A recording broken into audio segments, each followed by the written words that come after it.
Alléluia. Amen. Bien, aujourd'hui, je vais parler de la dîme. Amen. Amen. Je vais parler de la dîme. Et un aspect particulier de la dîme. Les promesses liées à la dîme. Ou bien les promesses qui découlent de la dîme. Alléluia. Amen. Il y a une promesse derrière la dîme. Amen. D'abord, c'est quoi la dîme? Vous connaissez la dîme. La dîme, c'est 1/10 de ton revenu. C'est 10% de ce que tu gagnes. Alléluia. La dîme, c'est 1% de ce que tu gagnes. 1/10 de ce que tu gagnes. Ou bien 10% de ce que tu gagnes. Alléluia. Donc, j'enseigne comme ça à tous les enfants qui sont dans ma cité. Quand on pose, ils disent, donnez la dîme. Oui. Donnez tout. Donc, ils me demandent, Monsieur Allo, c'est comme ça qu'on m'appelle dans ma cité. Tous les enfants m'appellent Monsieur Allo. Donc, Monsieur Allo, dîme là, on n'a qu'à faire ça comment? J'ai dit, c'est simple.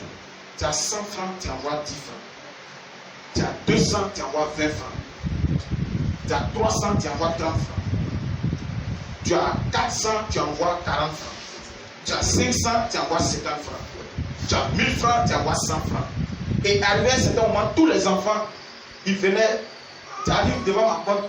Quoi, monsieur Allo, voilà ma dîme. Il y a un, il vient, il donne 10 francs. L'autre vient, il donne 50 francs. L'autre il donne 40 francs. L'autre vient, monsieur Allo, c'est ma dîme. Et bizarrement, chaque fois que les enfants s'envoient bien, tonton leur donne l'argent net. Monsieur Allo, voilà ma dîme. Il dit, voilà, c'est ce que vous devez faire. Et faites ça tout le temps. Mais à un moment même, comme c'est les enfants, je suis couché, il dort. Oui, c'est qui? Mais ça le souvenir m'a dit. Je dis c'est très bien, il faut garder après tu envoies. Mais pourquoi? Parce que le message est passé. Alléluia. C'est important. La dîme là, c'est important. Il faut donner ta dîme. Maintenant, la dîme là, elle ne se paye pas. Alléluia. Amen. La dîme là, on ne paye pas dîme. Parfois, il y a des gens qui se disent que c'est que ils donnent la dîme ou bien qu'ils font des offrandes chaque fois que Dieu a fait quelque chose pour eux, ou bien qu'un pasteur ou bien quelqu'un a prié pour toi, hein, et puis tu as eu un peu d'argent, tu t'en vas, tu lui donnes. Et quand tu dis non, pasteur, c'est pas l'autre jour tu as prié pour moi, non. Ça c'est comme si c'était une récompense. Alléluia. Amen. C'est comme un salaire que tu payais. Non, c'est pas comme ça. Alléluia. C'est important. Il faudrait que nous le sachions. C'est très important. Je vais expliquer les promesses qui sont liées à la dîme. Mais pour le moment, c'est important. Quand tu veux donner là, il ne faut pas donner, il faut le faire en prémisse. Alléluia. Amen. Fais-le en prémisse. C'est quoi prémisse? Prémisse, ça veut dire Dieu d'abord. Hein, je pars sur la base simple. Prémisse, ça veut dire Dieu d'abord. Donc tu as eu tes 100 francs avant de faire quoi que ce soit. Il faut enlever pour Dieu là. D'abord. Alléluia. Amen. Bon, dans les séances passées, j'ai dû enseigner ce que c'était que prémisse. Ou bien premièrement. Hein, on est allé dans les détails même. Et si vous voulez voir le message, on a ouvert notre petit truc YouTube. Si tu veux écouter nos messages, ça y est là-bas. Va, Église Ambassade Philadelphie, YouTube, Église Ambassade Philadelphie, tu tapes. Les messages sont là-bas. Le message que tu veux là, tu tapes. Ça sort YouTube. C'est des messages de 30 à 45, 1 heure de temps.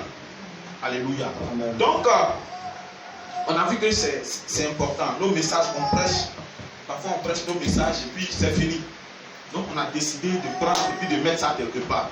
Donc le jour que tu veux écouter l'enseignement, tu vas là-bas, tu prends un coupon, tu écoutes. Alléluia. Amen. Donc je disais que quand tu as la dîme, quand tu as ton argent, dès que tu as l'argent, il faut donner d'abord à Dieu. Et quand nous lisons Proverbes chapitre 3 verset 9, il est dit là-bas qu'il faut adorer Dieu avec les prémices de tout ton revenu. Les prémices de tout ton revenu. En fait, il faudrait donner ta dîme là. Dès que tu reçois l'argent, dès que tu reçois ce que tu reçois là, dès que tu reçois ça, tu enlèves d'abord, tu mets à côté. Ça, Dieu d'abord. Ne donne jamais, c'est que quand tu veux donner ta dîme, ne donne jamais après avoir tout enlevé, non. Dès que tu reçois ton argent, d'abord, avant de penser à toi-même tes propres dépenses là, tu enlèves d'abord pour Dieu. Est-ce qu'on se comprend? Amen. Voilà. Et donc, les promesses liées à la dîme. Première promesse, c'est la promesse de bouclier éternel. Alléluia. La promesse de bouclier éternel. C'est la première promesse. Prenons Genèse chapitre 14, versets 17 à 20.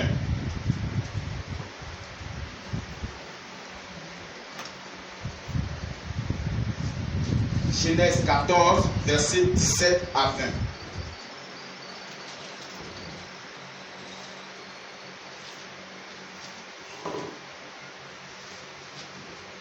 Je lis. 17 à 20.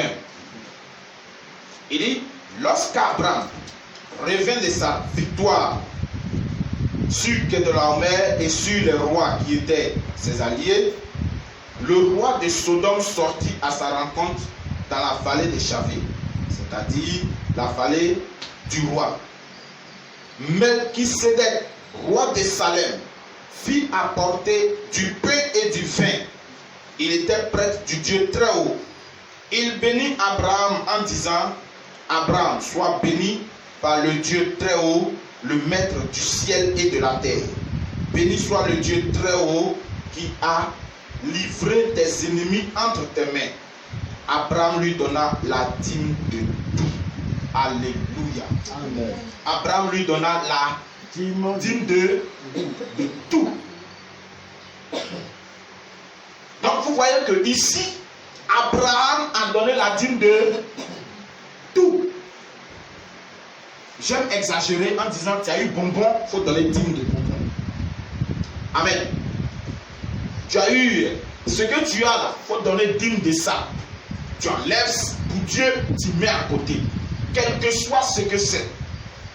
Et il est dit dans le livre de Matthieu, chapitre 23, par là, que les pharisiens, ils donnaient la dîme de tout, même du cumin.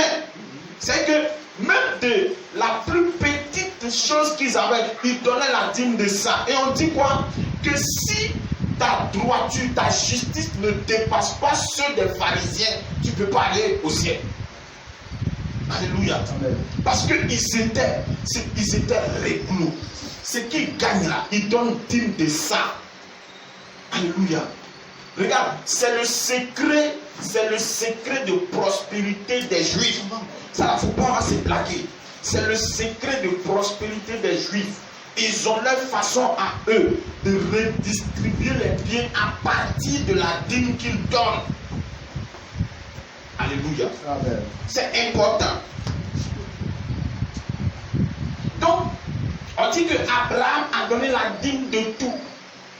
Il a donné dîme du pain, il a donné dîme de bonbons, il a donné dîme de riz. Tout ça, c'est des choses, j'exagère, mais c'est écrit que c'est ça, c'est la dîme qu'il donne, c'est ça qui est là. De tout. 1000 euros, quoi que ce soit, il donne dîme de ça. Alléluia. Et c'est important. Et la promesse qui est venue après ça, on va prendre Genèse chapitre 15, verset 1. Qu'est-ce qui est dit?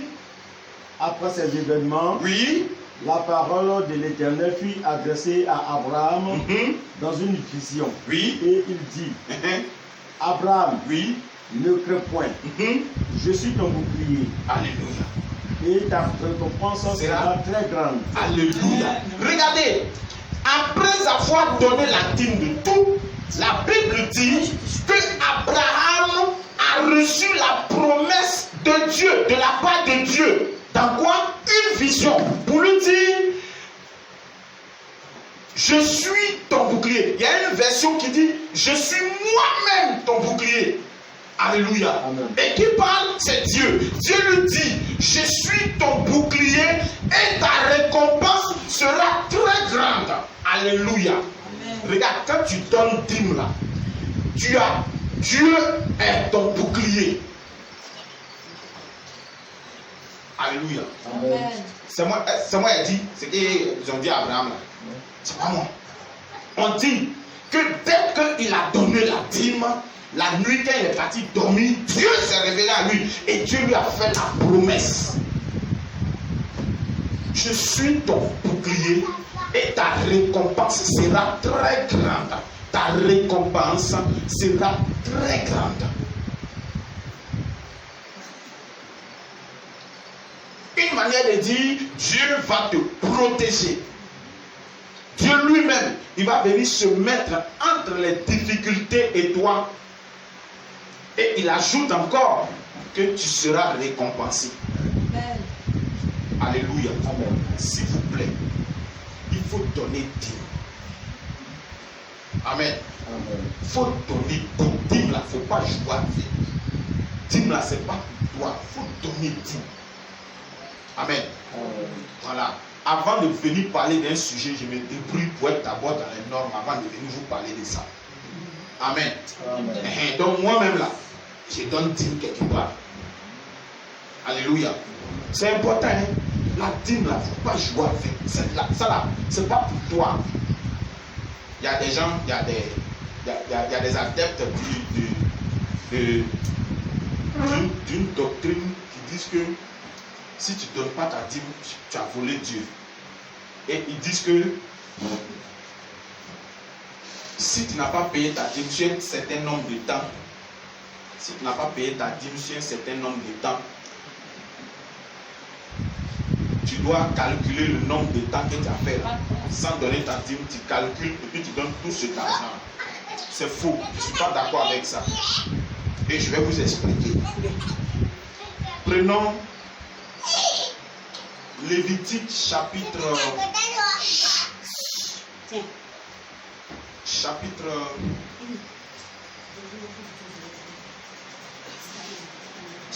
27, je crois.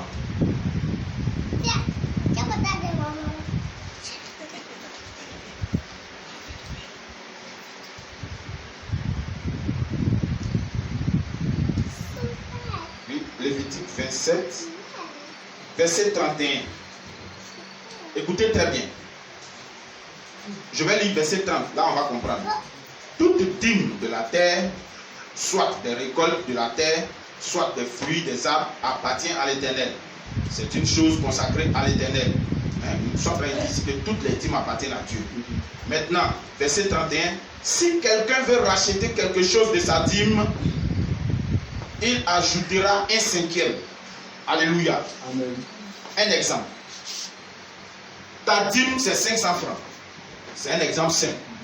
Ta dîme, c'est 500 francs. Maintenant, il est arrivé un moment que tu n'as pas pu payer ta dîme. Et ça arrive, ça peut arriver que tu ne puisses pas payer ta dîme. Maintenant, comme tu n'as pas pu payer ta dîme, quand le moment va venir de pouvoir payer ta dîme, tu rachètes un cinquième. On a lu ça ensemble, non? C'est écrit bien, blanc sur noir. Tu dois racheter un cinquième. Si tu n'as pas pu payer, par exemple, c'est 500 francs, tu payes. Si tu n'as pas pu payer ta dîme 500 francs, le jour où tu veux payer là, tu ajoutes un cinquième de 500 francs. Ça fait combien? Tu ajoutes 100 francs. Tu mets dessus, ça fait 600. Puis tu payes ta dîme. Tranquille. Donc vraiment, c'est important. Il est important que vous le sachiez. Mais payez dîme, donnez vos dîmes. Donnez dîme. C'est important. Il ne faut pas laisser. Il ne faut pas laisser. C'est que quel que soit ce que tu fais là, il faut donner la dîme. Alléluia. Non, il ne faut pas laisser ça. Il ne faut pas laisser. Parce qu'il y a une grande récompense derrière. C'est pas moi qui ai dit. Il dit bouclier et puis récompense. Dieu se lève. Dieu lui-même il se lève et dit je suis moi-même ton bouclier. Et ta récompense sera grande. Ici on dit ta récompense sera. Il y a une version où on dit ta récompense sera très grande. Alléluia. Deuxième promesse. La promesse du bien-être. Quand on parle de bien-être, c'est que le travail que tu fais là, tu vas jouir de ça. Tu vas être à l'aise dans ton travail. Alléluia. Prenons Genèse 28, versets 18 à 22. Genèse 28, versets 18 à 22. Genèse 28, Oui, versets 18 à 22.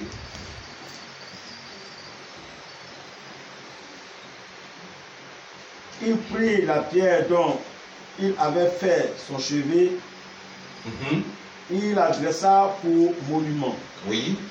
Et il versa de l'huile sur son sommet. Oui. Il donna à ce lieu le nom de Bethel. Mais la ville s'appela auparavant Luz. Oui. Jacob fit un vœu en disant, oui. Si Dieu est avec moi et me garde pendant ce voyage que je fais, oui. S'il me donne du pain à manger et des habits pour me vêtir, oui. Et si je retourne en paix à la maison de mon Père, oui. Alors l'Éternel sera mon Dieu. Cette pierre que j'ai dressée pour monument sera la maison de Dieu. Oui. Et je la donnerai, et je te donnerai la dîme de tout ce que tu me donneras. Alléluia. Dis, je te donnerai la dîme de tout ce que tu me donneras. On va parler de ça d'abord. Voici que Jacob fuyait son frère. Et puis, pendant sa fuite, il est arrivé quelque part, il ne savait pas où il allait dormir, il ne savait pas comment il allait se débrouiller. Et donc, il est arrivé quelque part, il est arrivé dans ce lieu, il a décidé de dormir. Mais quand il dormait, il a pris un caillou qu'il a mis sur sa tête pour dormir. Amen. Bon, on dit le caillou a constitué son chevet. Certainement, il a déposé ça. J'ai remarqué quelque chose. Quand les gens veulent dormir, ils prennent un poids ou bien quelque chose qu'ils déposent et puis maintenant ils se couchent là. Voilà, c'est comme si c'était pour se protéger ou bien quelque chose comme ça. Ou bien soit ils mettent carrément la tête dessus. Alors, Jacob était en train de dormir et dans son rêve, dans le rêve, il voit que là où il est couché là, il y a une échelle. Et puis l'échelle, ça quitte au ciel, Dieu est assis là-bas. Et puis, depuis le ciel là-bas, les anges montent et puis ils descendent. Ils montent et puis ils descendent. Donc quand il s'est réveillé, il dit, ça là, Dieu est ici. Alléluia. Amen. Mais il n'avait rien. Tout ce que Jacob avait, ce n'était que de l'huile qu'il avait sur lui. Alléluia. Donc qu'est-ce qu'il a fait? Il a pris un caillou, en fait le caillou sur lequel il s'est reposé là, et puis il a déposé là, et puis il a fait une libation dessus. Et puis il a parlé, il a invoqué Dieu, il a dit à Dieu, et il a fait une prière à Dieu, ce que nous avons lu tout à l'heure. Et quand il a fini de faire cette prière, il a fait une promesse, et dit, Dieu là, il sera mon Dieu, et je lui donnerai la dîme de, frère, dîme de Dieu, il ne laisse pas. Alléluia. Non, Dieu laisse, avec les dîmes là, Dieu, non, il ne joue pas avec ça. Alléluia. Amen. Lui, il a parlé, il a fini de parler, n'est-ce pas? Prenons Genèse 31, versets 10 à 13.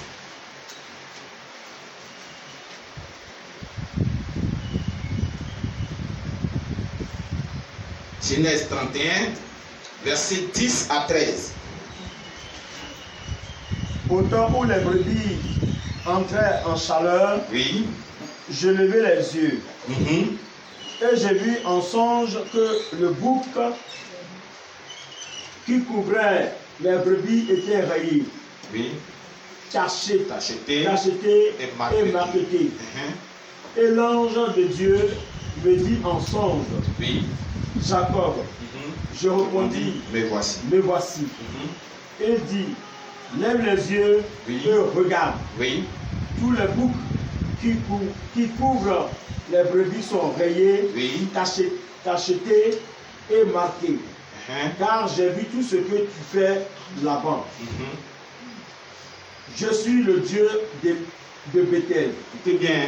Où tu as oint un monument, où tu m'as fait un vœu.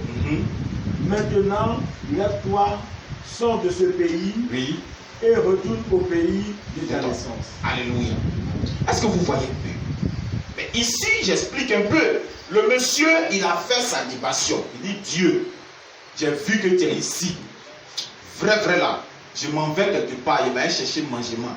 Il m'a cherché à manger. Je m'en vais. Si vraiment tu es avec moi, tu me protèges, tu me donnes la richesse, tu me donnes ici, quand il y a un revenu là, je vais te donner la dîme de tout.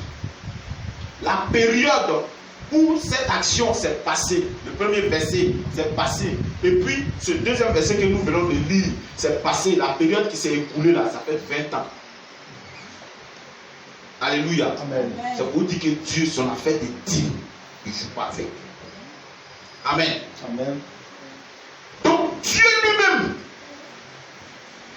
il se révèle à lui et puis lui dit, Jacob, il ne faut pas oublier, tout ce que tu as comme richesse que tu vois là, c'est moi qui t'ai donné. Mais il ne faut pas oublier, il faut te souvenir. Tu te souviens le jour où tu as oint une statue, et tu as oint un caillou, et puis tu as prononcé des prières là. Je suis le Dieu de Bethel, ce coin-là. Je suis ce Dieu-là. Alléluia. Amen. Maintenant, il est l'heure. Toutes les richesses qui sont là, prends, il faut partir, c'est pour toi. Alléluia. Amen. Pour dire quoi? Quand tu donnes la dîme, Dieu ne te laisse pas. Amen. Là où ton salaire se trouve là, il va te donner. Amen. Alléluia. Amen. C'est moi qui ai parlé. C'est écrit. Alléluia. Amen. C'est clair. Donc c'est important. Il faudrait que tu donnes la dîme. Donne ta dîme. Et là, quand tu vas donner, ça va étonner. Tu seras étonné. Tu seras étonné. Dieu va faire des choses qui vont dépasser ton entendement. Alléluia. Dieu va faire des choses qui vont dépasser ton entendement. Normalement, je vous explique quelque chose. Vous savez, la dîme, c'est une offrande de reconnaissance. Vous dites à Dieu que je sais que tu es Dieu. Est-ce qu'on se comprend? C'est une offrande pour dire à Dieu que je sais que tu es Dieu. Je sais que tu peux faire. Alléluia. Mais c'est la base. En fait, c'est la base, le minimum que Dieu te demande. La dîme. Sinon, tu peux faire plus. Est-ce qu'on se comprend? Et vous connaissez, il y a des gens qui ont décidé de tisser une alliance comme ça avec Dieu, où ils ont décidé d'eux-mêmes prendre la dîme et de donner le reste, là, les 90 autres % à Dieu. Alléluia. Amen. Et Dieu a fait des grandes choses. Il y a des gens qui se sont levés, qui disent, bon, Dieu, dis-moi, mais moi, pour moi c'est petit. Je te donne moitié, donc on fait gain juste. Alléluia. N'oubliez pas, ce que tu dis à Dieu là, ce que tu donnes à Dieu, c'est ce qui va te renvoyer. Ça c'est clair. Alléluia. Amen. Maintenant, la Bible dit, ce que tu donnes à Dieu, lui, il te ramène ça au sang.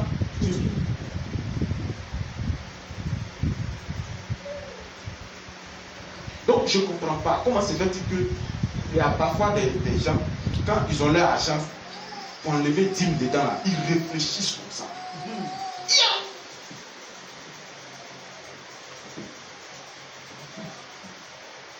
Donc, parfois ils font, et puis, je ne sais pas, ils veulent blaguer Dieu. Alléluia. Est-ce que quelqu'un peut blaguer Dieu? On dit, Dieu, lui, il regarde ton cœur. Il ne voit pas, il ne voit pas ton... Il regarde. S'il regarde, ça veut dire qu'il voit il y a longtemps. Est-ce qu'on se comprend? Et puis il y a des gens, ils prennent l'enveloppe, ils écrivent dessus. Dîme. Et puis ils donnent la moitié de leur argent. Tu dis dîme. Et puis tu donnes la moitié de la dîme. Bon. Pasteur, c'est ma dîme. C'est quand tu blagues le pasteur. Si le pasteur, lui, n'est pas là. Et tant que Dieu ne lui a pas révélé, il ne voit pas. Est-ce qu'on se comprend? Donc le pasteur, lui, il prend. Et parfois, l'argent, là, parfois c'est beaucoup. Est-ce qu'on se comprend? Parfois c'est beaucoup. Donc, le pasteur, lui, il va prendre les besoins de l'église, il va le faire. Hein, ce qui lui revient, là, il prend dedans. Amen. Donc, il prend, il fait ce qu'il a fait. Parfois c'est beaucoup, parfois ça peut être même 300 000, 400 000, 500 000. Mais la soeur, là, elle m'a donné 500 000. Le frère, il m'a donné 1 million. C'est gros l'argent, c'est vrai. Mais tu as donné la moitié de la dîme. Ou bien tu as donné un peu. Tu dis non, le pasteur lui ne mérite pas cette dîme-là. Donc on va lui donner ça là. Et puis on va garder le reste. Frère, c'est pas au pasteur que tu donnes. Est-ce qu'on se comprend? C'est pas au pasteur que tu donnes. C'est pas au pasteur. Tu donnes à Dieu. Alléluia. Amen. C'est à Dieu. C'est pas au pasteur. Hein? Pourquoi? Vous me regardez, une promesse qui a été faite sur combien d'années il a réalisé. On va continuer. Alléluia. La promesse de bénédiction et de protection. Malachie 3, verset 10 à 11. Malachie chapitre 3, verset 10 à 11.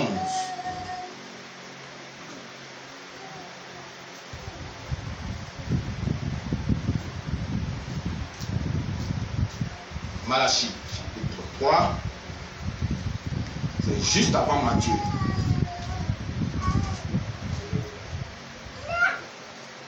Malachie chapitre 3, verset 10 à 11. Je lis la parole de Dieu. Apportez à la maison du trésor toutes les dîmes, afin qu'il y ait de la nourriture dans ma maison. Mettez-moi de la sorte à l'épreuve, dit l'Éternel des armées. Oui. Et vous verrez si je n'ouvre pas pour vous les écluses des cieux. Si je ne reprends pas sur vous la bénédiction en abondance. Pour vous, je menacerai celui qui vous dévore. Et il ne vous détruira pas les fruits de la terre. Et la vie ne sera pas stérile dans vos campagnes. Dit l'Éternel des armées. Toutes les nations vous diront heureux, car vous serez un pays de délices, dit l'Éternel des armées. Amen. On va s'arrêter là. Donc, vous voyez un peu. Il dit quoi? Envoyez dans la maison du trésor vos dîmes et vos offrandes. La maison du trésor. Je vais vous expliquer. La mentalité de banque est venue de là. Avant, dans les temps reculés, c'est dans les temples des divinités qu'on déposait l'argent. Amen. C'est dans les temples des divinités qu'on gardait l'argent. Ils estiment que Dieu voit bien l'argent, il peut protéger. Maintenant, dans la maison du trésor, c'est le temple de Jérusalem. C'est que dans le temple de l'Éternel, il y a un lieu aménagé où on gardait les biens de l'église, en fait du temple. Et donc, quand il dit emmener dans la maison du trésor, il est en train de dire déposez vos dîmes et vos offrandes dans le lieu du temple, le lieu de l'adoration. Et dans ce lieu-là, parmi les Lévites là, il y avait une armée. Il y a une armée lévitique. Et cette armée lévitique là, c'est cette armée qui surveillait les biens du temple. Donc si on veut comparer l'armée lévitique à quelque chose de nos jours, on va parler des scouts, par exemple. Les scouts sont à l'église, n'est-ce pas? On va parler aussi dans d'autres églises, c'est les noms qui changent. Mais c'est un peu ceux-là qui sont garants, c'est-à-dire qui surveillent les biens de l'église, normalement. Alléluia. Et donc, ce monsieur, en fait, ces gens-là, ils sont à la surveillance des choses. Et j'ai parlé tout à l'heure avant les temples faisaient office de banque. C'est là-bas que l'idée de banque est ressortie. Arrivé à un certain moment, les gens ont trouvé qu'il serait mieux de faire confiance au temple, aux divinités. Et que les personnes qui sont dans ces temples-là, c'était des personnes d'une certaine dignité morale à qui on pouvait confier l'argent. Donc c'est là qu'il y a des gens qui partent confier leur richesse au temple, donc aux églises de nos temps d'aujourd'hui. Le gars va et puis donne son argent. Soit il y avait un pasteur banquier, par exemple, il prend l'argent et puis ça est là-bas, il surveille et vous écrivez des choses, c'est bien établi et vous venez, vous prenez votre argent. Si ton argent, tu as déposé 15 000 par exemple, tu vas, tes 15 000 là, vous écrivez sur papier, il garde ton argent, tu viens prendre ça quand? Non, il vient prendre ça après-demain. Ok. Après-demain à quelle heure? Après-demain à 16h. Ok. Donc à 16h, on va mettre là-bas et puis tu vas venir chercher. Et c'est comme ça que ça se passait. Mais à côté de ça, ils avaient eux aussi leur argent qu'ils surveillaient. Donc voici un peu comment les choses se sont passées. Et c'est à partir de là qu'on a eu la notion de banque. C'est après ça qu'il y a eu des institutions financières en tant que telles qui ont été créées. Mais c'est venu de cette idée-là. Alléluia. Et donc, le monsieur, il dit, notre Seigneur dit, il faut donner ton argent à la maison du trésor. Mais parfois, quand il dit à la maison du trésor, il faut déposer ton argent il faut faire des dons, il faut faire des offrandes à ton église, au financement de ton église. Il faut financer ton église pour que les choses de ton église puissent avancer. Et tu vas voir, si moi Dieu, je ne vais pas ouvrir pour vous les églises des cieux. Dans ma version ici, on dit, si je n'ouvrirai pas pour vous les fenêtres du ciel. Alléluia. Amen. Donc le ciel à fenêtre. Le Seigneur va ouvrir les fenêtres du ciel parce que tu vas donner ta dîme. Alléluia. Amen. Quand tu vas donner ta dîme là, il va ouvrir les écluses des cieux sur toi. Il va ouvrir les fenêtres du ciel sur toi. Mais quand ta fenêtre est ouverte là, tu profites de quoi? Bon vent, bon vent. Donc parfois tu te mets torse nu et puis tu as la fenêtre pour les hommes. Si c'est une tante, elle met son pain ici. Et puis elle est à la fenêtre, elle profite un peu de l'air. Quand le vent est bien bon là, tu te tournes même pour que tu profites bien même du vent. Alléluia. Et c'est ça. Et il va ouvrir les écluses des cieux. Il va ouvrir les fenêtres du ciel pour que tu puisses profiter du bien-être divin. Alléluia. Et les portes vont s'ouvrir dans ta vie. Tu auras de grandes récompenses. Et ce qui me plaît, il dit quoi? Il va menacer pour vous le dévoreur. Alléluia. Amen. S'il te plaît, quand tu veux faire ton offrande, quand tu veux faire un don, ne le donne pas en guise de salaire ou bien en guise de choses. Non, non, non. Parce qu'il faut prier pour moi. Si tu pries pour moi, après ça, il y a te faire offrande. Non. Viens, Seigneur. Je veux tant, donc je donne tant. Je ne sais pas si on se comprend. Voilà. Seigneur, je veux tant, donc je donne tant. C'est en fonction de ce que tu donnes que le combat se fait pour toi. C'est pourquoi les offrandes ont des noms. Quand tu viens faire ton offrande comme ça le dimanche, il faut qu'une prière accompagne ton offrande. C'est pourquoi, avant de prier, on vous demande, avant de faire vos offrandes, on vous demande de prier. Il faut prier. Et puis maintenant, tu attrapes ton argent. Voilà, c'est pour que tu puisses nommer ton offrande, tu puisses donner ton offrande, l'offrande que tu vas donner là, tu puisses donner la nature de l'exaucement que tu attends. C'est à cause de ça on vous demande de faire les offrandes. Alléluia. C'est important, hein? C'est important, n'oubliez pas ça. Quand tu veux donner ta dîme doit avoir un titre, ta dîme doit avoir un thème. Alléluia. Ta dîme doit avoir un thème, ta dîme doit avoir... Il faudrait que quelque chose accompagne ta dîme, quelque chose accompagne ton offrande. Alléluia. Amen. Oui, c'est important.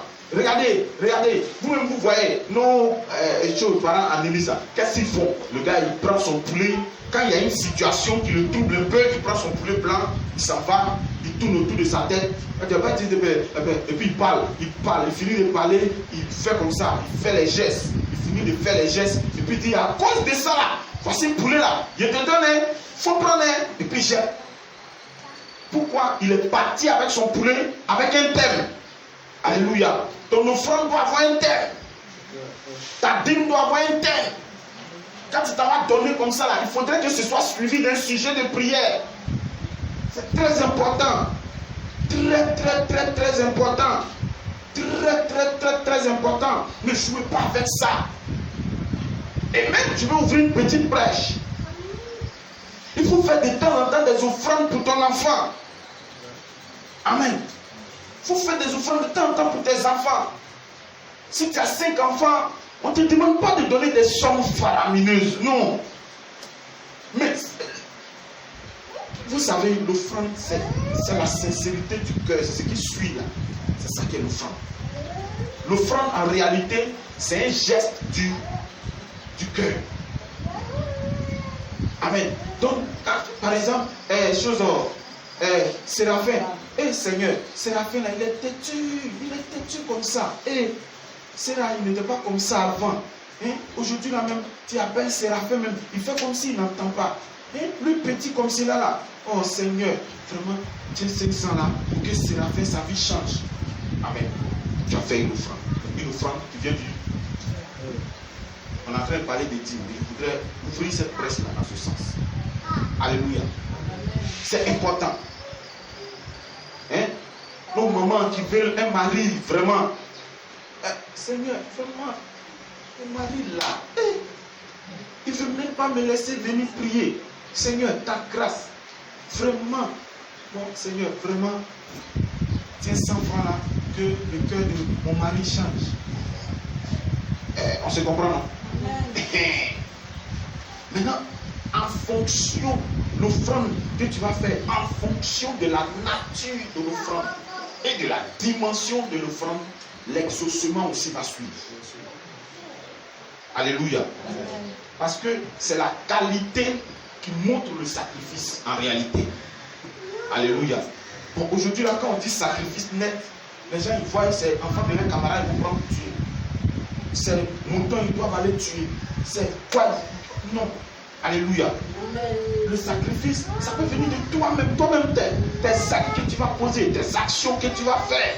Oui, c'est ça le sacrifice. Tout ce que tu vas endurer pour quelque chose. Pour une situation. C'est ça le sacrifice en réalité. Bref, je referme. Pour dire, il faut donner la dîme. Dîme, il ne faut pas jouer avec. Alléluia. Il ne faut pas jouer avec la dîme. Le révérend prophète Kwaku Herman Didier est là, il me suit avec beaucoup d'attention. Il sait de quoi je parle. Alléluia. Amen. Oui, c'est grand. Alléluia. Donc, nous allons continuer. Prenons la 4e promesse. Il y en a beaucoup, mais je n'ai réuni que 3. Et que 4. Alléluia. La 4e promesse. La promesse du retour de semences. Ça, c'est ce qui me fait plus peur. Alléluia.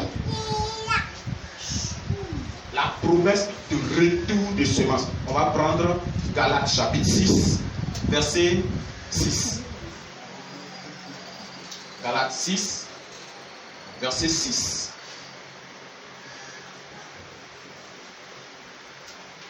S'il vous plaît, donnez la dîme. Alléluia. Amen. Donnez vos dîmes. Il ne faut pas jouer avec. Dîme là, il ne faut pas jouer avec. Dès que tu reçois ton salaire là, tu prends une petite, tu balances. Il ne faut pas jouer même. Alléluia. Galates 6, verset 6. Galates, ça vient après quel livre déjà? 2 Corinthiens, c'est très bien. Oui. Galates chapitre 6, verset 6. Si tu vois, tu peux lire. Hein?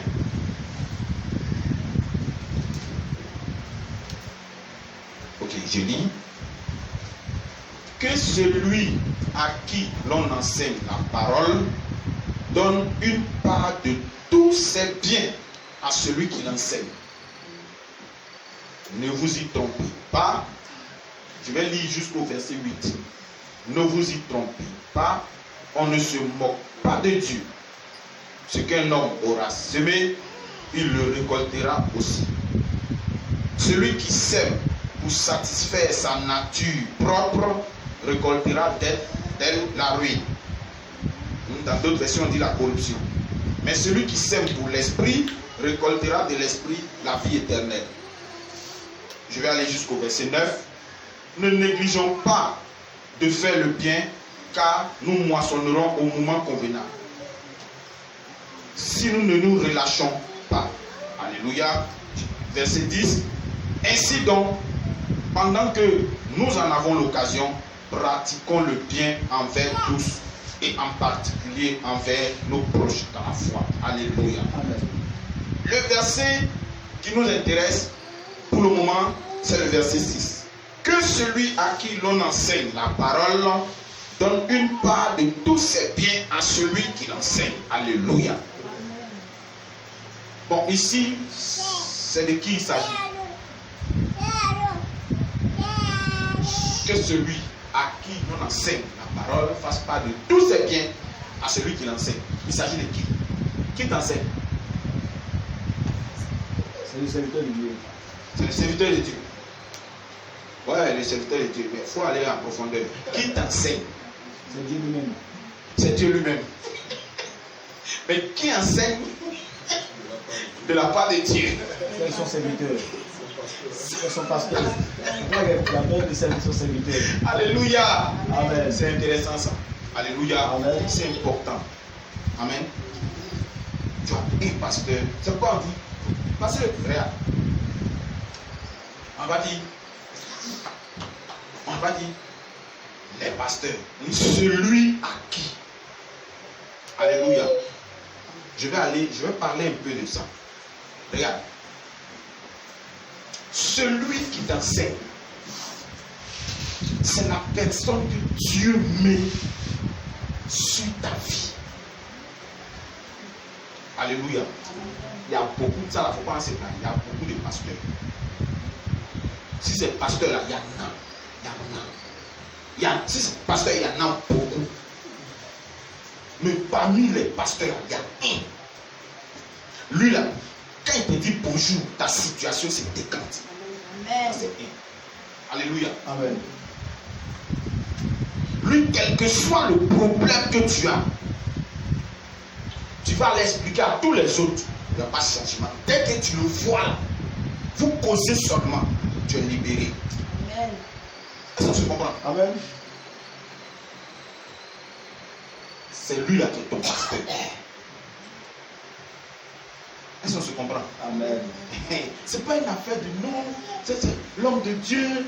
Non, c'est pas ça. Celui qui t'enseigne. Celui-là, dès que tu poses une action dans sa vie, toi-même tu sens une paix, une liberté, une délivrance. Celui-là, c'est ton pasteur. Alléluia. Amen. Mais il y a quelque chose que j'ai remarqué. Le gars, il prie pour toi. Quand tu as les problèmes, les situations, il vient, il prie. Ta situation se décante. Il finit de prier, puis t'as donné ton offrande ailleurs. Bon, c'est quelle bénédiction tu veux espérer? Tu attends quoi? Qu'est-ce que tu veux que Dieu te fasse? Amen. Amen. Celui qui t'enseigne là, quand il souffre, tu souffres. Est-ce qu'on se comprend? Quand il souffre, tu souffres. Alléluia. Vraiment, je voudrais qu'on acclame le Seigneur pour le moment, les livres. Vraiment le Seigneur pour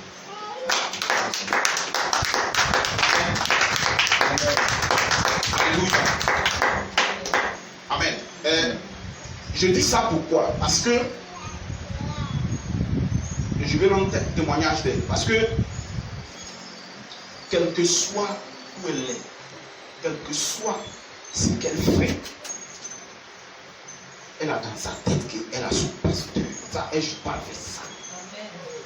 Amen. Amen. Maintenant, parfois, je vous dis, ton pasteur peut être un fou. Il peut être un fou. Est-ce qu'on se comprend? Le pasteur, là, il ne doit pas seulement prier pour toi. Toi aussi, tu dois prier pour ton pasteur. Est-ce qu'on se comprend? Amen. Quand tu as ton pasteur, ton pasteur, il y a des choses que tu constates dans sa vie que tu peux lui dire aussi. En fait, ce que je suis en train de dire ici, je suis en train de parler en termes de père et de fils spirituel. De la même façon, il y a une certaine liberté entre toi et ton papa à la maison là. Est-ce qu'on se comprend? Amen. C'est comme ça que tu peux parler à ton... C'est ton papa. Est-ce qu'on se comprend? C'est ton papa. Donc, ces problèmes sont tes problèmes. Regardez Jésus. Jésus dit, Dieu est son père. Donc il fait le travail de son père. Alléluia. Il fait le travail de son père. Ce qui concerne son papa, ça le concerne. Donc ton papa, tu lui donnes ça, mais tu peux attirer son attention sur certaines choses qui ne vont pas. Il y a la manière de le faire. Alléluia. Amen. Il y a la manière.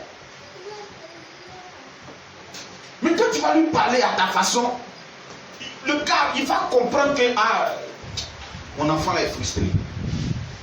Alléluia. Amen. Mais il ne faut pas, je vais vous dire quelque chose, il ne faut pas t'éloigner de ton papa. Que le Seigneur nous aide au nom de Jésus. Amen. Donc quand Paul dit ça, mon esprit, non, vraiment, mon attention a été attirée et que le nom du Seigneur soit béni. Il ne faut pas jouer avec ça. Et Paul même le dit encore, on découvre dans le livre de Corinthiens, où il dit, vous avez plusieurs mentors, il n'y a pas de problème. Mais moi, je suis mon père. Alléluia. Amen. Ton père spirituel. En fait, c'est Dieu lui-même qui l'établit sur toi. Donc, va te promener, promène-toi. Va, fais tout ce que tu veux, va. Faut tourner. Mais quand tu vas partir là-bas, là, excusez-moi du terme, ça sera Jensen. Et puis tu vas revenir. Et puis la plupart des temps, c'est comme ça. Tu reviens. Dès que tu reviens, il ne te touche même pas. Vous causez seulement. Tu es libéré. Amen. C'est ton pasteur.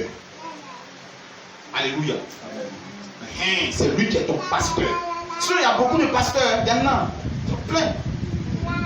Il y a pasteur de Facebook. Il y a pasteur. C'est pasteur là, il y en a. Amen. Tu sors là même là. Tu arrives au Carrefour. Il y a des pasteurs, ils prêchent là-bas. Alléluia. Amen. Mais il y a quelque chose que Dieu met. Il y a un lien que Dieu crée entre les pasteurs et leurs brebis. Amen. Alléluia. Amen. Comme par exemple, ce qui est entre moi et puis Madame Bouquet, par exemple. Amen. Alléluia. Amen. Amen. Amen. Et donc il dit, il faut faire ce qui est. Tout est bien là. Il faut lui faire part de ça.